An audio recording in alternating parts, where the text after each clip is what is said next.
반갑습니다. 좋은 날입니다. 잘 지내셨죠? 잘 주무셨죠? 오늘은 2024년 5월 28일 화요일입니다. 자, 5월 달도 벌써 마지막이 돼가네, 그죠? 이제 며칠 남았습니까? 하나, 둘, 셋, 3일. 오늘 빼고 3일만 지나면 6월입니다, 여러분. 6월. 시간 진짜 후라락, 그죠? 지나가는 것 같습니다, 그죠? 네, 그래, 날씨도 많이 더워졌습니다. 낮에 되면 참 많이 더운 것 같아요. 자, 날마다 이렇게 빨리 지난 시간 속에서도 날마다 하나님의 은혜가 넘치기를 간절히 축복합니다. 오늘은 5월 28일이고요. 맥체인 성경읽기 148일차입니다. 우리가 이제 성경은 147페이지고요. 맥체인 성경읽기는 148일차입니다.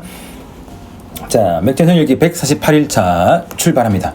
첫 번째 말씀은 신명기 1장이고요. 두 번째 말씀은 요한 3서 1장입니다. 첫 번째 신명기 1장 보도록 하겠습니다. 신명기는 요단 동쪽에서 이제 모압 땅이죠. 요단 동쪽에서 이제 막 요단을 건너 약속 땅으로 들어가기 직전에 모세가 이스라엘 백성들에게 한 설교 마지막 이야기입니다.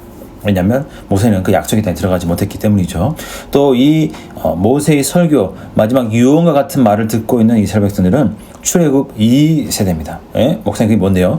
여러분 아시죠? 예, 출애굽을 했던 그 당일, 당해 그 1세대들은 괜히 그 약속의 땅에 정탐을 보냈다가 우리 다 죽이려고 그러지, 애굽이 더 좋아, 막 우리 왜 다 죽이려고 데려나오냐, 우리 광야가 좋아, 막 그게 불평불만하다가 하나님이 다시 그들을 광야로 돌아가게 하셨습니다. 40년간 이제 방황하면서 결국 그 당시 기준으로 20세 이상 사람은 다 죽었죠. 나머지 자녀 세대가 다시 그 40년이 지난 뒤에 지금 약속의 땅 동쪽, 요단강 동쪽에 머물러 있습니다. 거기까지 도착했습니다. 자, 그들에게 출애굽 2세대들에게 모세가 하는 이야기가 바로 신명기 말씀입니다. 그러니까 신명기는 앞에 자신의 부모 세대에 있었던 그들이 겪었던 일과 사건들, 그런 것이 기록이 되어 있겠죠, 그죠? 그런 관점으로 잘 보시면 되겠습니다. 자, 그러면 신명기는 무엇을 말씀하는 것일까? 자, 신명기 1장에 보시면 이스라엘 무리에게 선포한 말씀이니라라고 되어 있죠, 그죠?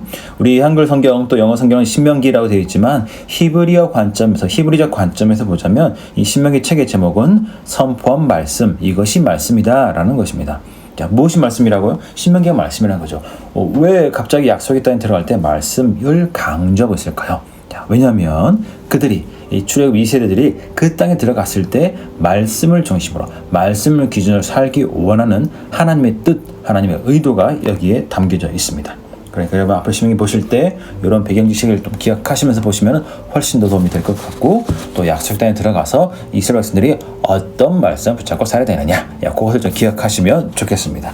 자, 여기서 중요한 것은 무엇이냐면, 제가 볼 때 제일 중요한 것은 17절입니다. 자, 사람을 세웁니다. 이게 200만 명이 되는 백성들을 모세 혼자 다 민원을 듣다 보니까 너무 힘들죠. 모세 장인 이들고 와서 나도 그러면 안 돼, 공문을 세워라, 그렇게 말합니다. 그래서 1000부장, 100부장, 50부장, 10부장 그렇게 공문을 세우죠. 그 공문을 세운 이야기가 오늘 본문에 등장하고요. 자, 그들은 오늘과 같은 공무원이 아닙니다. 재판도 하고 좀 군사도 동원할 수 있는 아주 강력한 힘을 가진 이들이죠. 자, 그들에게 하나님 하신 말씀 17절입니다. 보실까요? 재판은 하나님께 속한 것인즉 너희는 재판할 때에 외모를 보지 말고 귀천을 차별없이 듣고 사람의 낯을 두려워하지 말 것이며 스스로 결단하기 어려운 일이 있거든 내게로 돌리라, 내가 들으리라 하였고. 자, 여기서 보시면 중요한 것은 외모를 보지 말라는 거예요. 외모. 그럼 재판할 때 저기 얼굴 보면 안 되겠구나. 철저하게 서류와 증거만 가지고 재판이 되는구나. 물론 그렇죠. 아니면 그 사람의 중심을 꿰뚫어 봐가지고 그 중심을 읽고 재판을 해야 되는구나 라고 우리가 생각할 수가 있습니다. 그러나 이것은 그런 의미도 좀 있겠지만 그런 의미보단 다른 의미를 더 많이 가지고 있습니다. 하나님이 모세 사무엘 선지자를 통해서 다윗을 부를 때 하나님이 사무엘에게 말씀하셨죠. 사람을 외모를 보지만 나는 여호와는 중심을 본다. 내 중심. 저 몇 번 말씀드렸죠, 그죠? 우리가 하나님 우리의 중심 보시고 너는 목사, 너는 장로, 너는 집사, 너는 그냥 성도 그렇게 하시지 않으셨다는 거죠. 우리 중심에 그런 좋은 선한 것이 없습니다. 우리 중심을 보고 누가 저는 충분히 구원받을 만한 있습니다. 누가 그렇게 이야기할 수 있겠습니까? 저는 목사 될 수 있습니다. 제 중심 좋거든요. 누가 그렇게 이야기할 수 있겠습니까? 우리는 한 명도 그럴 수는 없습니다. 그러니까 이제 하나님이 중심을 보신다는 것은 그 사람의 속마음을 보신다는 뜻이 아니라 뭐 그렇게도 하시겠지만 사람은 사람의 기준으로 사람을 보지만 하나님은 하나님의 공의로운 기준으로 사람을 본다라는 것입니다. 그러니까 하나님의 기준으로 재판을 하라는 것이죠. 하나님의 말씀으로 재판을 하라는 것입니다. 이것이 왜 중요할까요? 모세는 이미 그렇게 하고 있죠.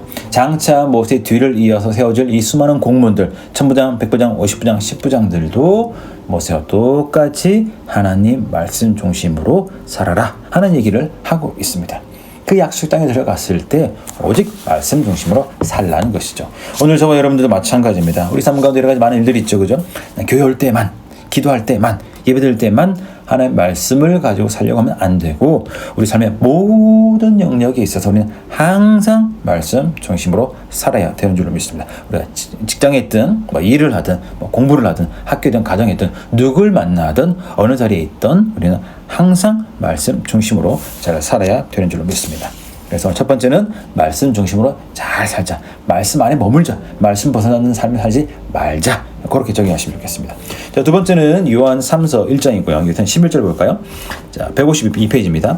사랑하는 자여 악한 것을 본받지 말고 선한 것을 본받으라. 선을 행하는 자는 하나님께 속하고 악을 행하는 자는 하나님을 배웁지 못하였느니라. 자, 사랑하는 자여 성도들에게 쓴 편지죠. 얘들아, 악을 본받지 말고 선한 것을 본받으라. 지극히 당연한 말이죠. 왜 이렇게 지극히 당연한 말을 할까요? 조금만 더 생각해보면 우리가 충분히 이해할 수 있습니다. 그렇죠? 여러분 자신 보면 이해하잖아요. 그죠? 이때 본받는다는 것은 영향받는다는 의미도 포함되어 있습니다. 그렇죠? 우리가 항상 선한 것을 따라오고 선한 것에 영향받고 싶어 하지만 항상 그렇습니까? 그렇지 않습니다. 다 알고 있습니다. 여러분 제가 직접 안 본다고 해서 모른다고 생각하지 마십시오. 여러분 마음 다 알고 있습니다. 악한 거 보면 하고 싶은 마음이 들죠? 확실합니다. 저는 알고 있습니다. 악한 것의 영향을 받습니다. 왜냐하면 우리 마음이 오염되어 있고 우리 본성에 악한 것을 좋아하는 것이 여전히 남아있기 때문이죠. 목소리도 그렇습니까? 여러분과 똑같습니다. 네, 똑같습니다. 비슷합니다. 그래서 좀 낫다고 해야 되는데 그죠? 글쎄요. 어쨌든 비슷합니다. 네. 계속 질문하면 안 되겠죠? 자, 그러니까 오늘 우리는 악한 것에 쉽게 영향받을 수 있고 때로 악한 것을 좋아하는 경향도 있다라는 거죠. 그러면 어떻게 해야 될까요? 악한 거 좋아하면 안 돼. 저거 안 돼. 하는 것도 좋은 마음이 될 수 있겠지만 더 좋은 것은 심지어 나와 있죠. 선한 것을 본받으면 됩니다. 우리가 24시간 있잖아요. 그죠? 뭐 먹고 자고 다 빼고 내가 10시간 깨어있다라고 한번 가정을 해보겠습니다. 근데 그 중에서 10시간 중에서 한 7시간은 막 선한 것을 잘 합니다. 자, 3시간이 내가 악한 것에 좀 노출되어 있고 악한 것을 할 확률이 높아집니다. 어떻게 하면 좋을까요? 어쨌든 3시간은 우리에게 주어진 시간이죠. 그렇다면 그 3시간을 선한 것에 가까이 할 수 있는 그런 삶을 살면 된다는 거죠. 그러면 우리는 악한 것으로 멀어진 선한 것을 또 따라갈 수 있는 그런 삶을 살게 된다는 것입니다. 그래서 이걸 잘 기억하시면서 악한 것을 본받지 말고 선한 것을 본받는 것은 내가 악한 것 하지 말아야지 하는 그 결심도 좋은 거지만 더 적극적으로 그 시간에 선한 것을 함으로 말미암아 악한 것이 자연스럽게 당연히 멀어지는 그런 귀한 삶이 되시기를 간절히 축복합니다. 오늘 두 가지 말씀 나눴습니다. 두 가지 잘 기억하시고 오늘도 이 말씀 붙잡고 승리하며 또 하나님의 참 좋은 선하심 인도함으로 잘 지내시는 저와 여러분 모두가 되시기를 간절히 축복합니다. 오늘도 좋은 날 되기를 간절히 축복합니다. 오늘 날씨가 너무 좋고 하늘도 맑습니다. 한번 밖에 나가서 하늘도 좀 보시고 그렇게 하루를 잘 살았으면 좋겠습니다. 자, 잘 지내시고 저는 내일 또 여러분과 만나도록 하겠습니다.